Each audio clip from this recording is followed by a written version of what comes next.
mengatasi persoalan hidup.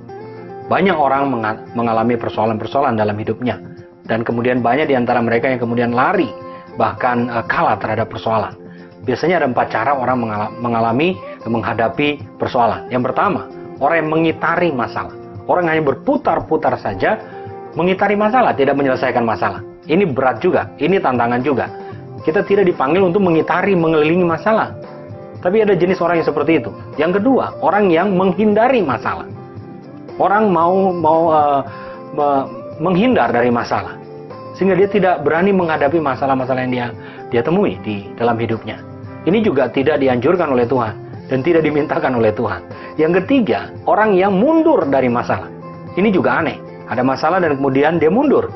Kita tidak dipanggil oleh Tuhan untuk mundur dari masalah, tapi kita dipanggil oleh Tuhan untuk, ini poin yang keempat, menghadapi masalah. Kenapa? Karena masalah akan membuat kita lebih kuat. Masalah akan membuat kita lebih dewasa dalam rohani kita dan dalam iman kita. Karena pertumbuhan rohani kita tergantung dari tantangan-tantangan yang kita atasi. Dan ini sesuai dengan firman Tuhan. Kita tidak perlu khawatir, karena persoalan-persoalan yang kita hadapi adalah persoalan-persoalan yang biasa, kata Tuhan, yang tidak melampaui kekuatan kita. Allah itu setia dan Dia akan menolong kita pada waktunya.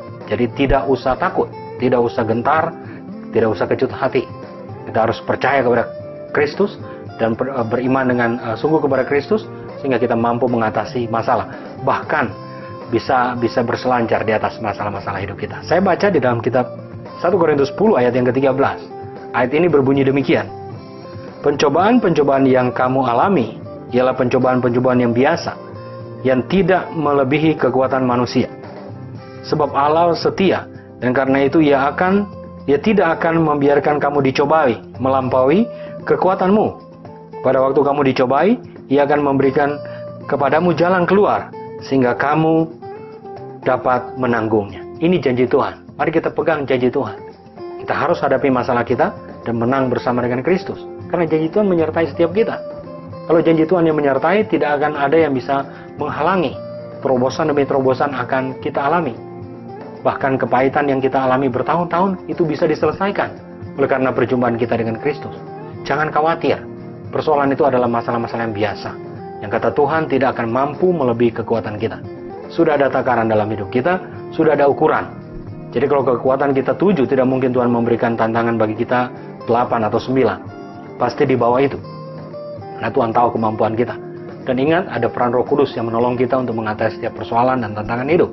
Jadi jangan mundur, jangan khawatir, jangan lari dari masalah, tapi hadapi dengan sungguh-sungguh kita menghadapi persoalan itu, karena janji Tuhan akan memberikan kepada kita kemenangan. Karena janji Tuhan adalah janji yang pasti. Firman ini adalah jaminannya. Segala tantangan seberat apapun yang kita hadapi, kita akan tampil sebagai pemenang. Karena Kristus di pihak kita.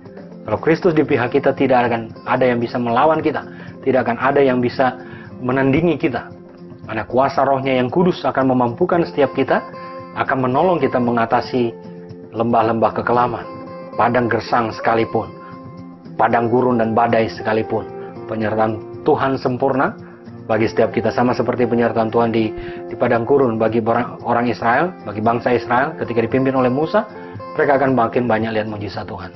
Karena tantangan-tantangan itu akan membuat kita lihat bahwa anugerah Allah dan Allah yang hidup itu menyertai setiap orang percaya. Jangan khawatir, jangan putus asa, jangan gentar. Karena penyertaan Tuhan menyertai kita, dan kekuatan Tuhan akan memampukan kita mengatasi masalah, dan kita akan tampil sebagai pemenang. Karena pencobaan-pencobaan yang kita alami adalah pencobaan-pencobaan yang biasa. Dan tangan Tuhan yang hidup akan menyertai setiap orang yang berserah penuh mengandalkan Tuhan saja dalam kehidupannya. Pribadi lepas pribadi kita yang menyaksikan acara ini, penyertaan Tuhan menyertai hidupmu dan hidup saya sekarang dan sampai selesai.